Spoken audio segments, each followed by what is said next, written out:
Hi అండి, welcome to Sridevi's kitchen. ఈరోజు మన బ్రేక్ఫాస్ట్ సెట్ దోశ ఎలా తయారు చేసుకోవాలో చూద్దాం.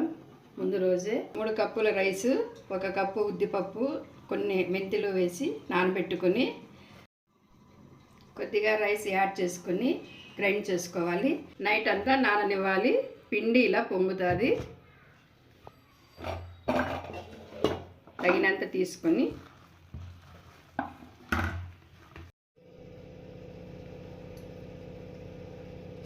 ఇప్పుడు ఇందులోనికి కొద్దిగా ఉప్పు, సోడా పొడి యాడ్ చేసుకుందాం.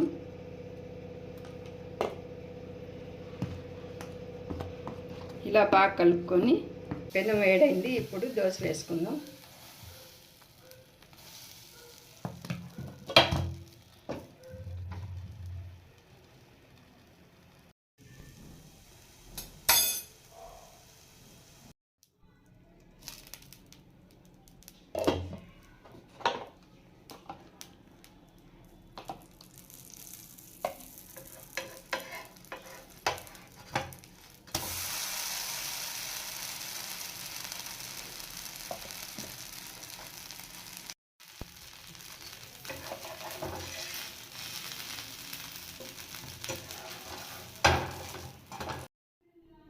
అనపగింజల కర్రీ కాంబినేషన్తో సెట్ దోశ చాలా రుచిగా ఉంటుంది.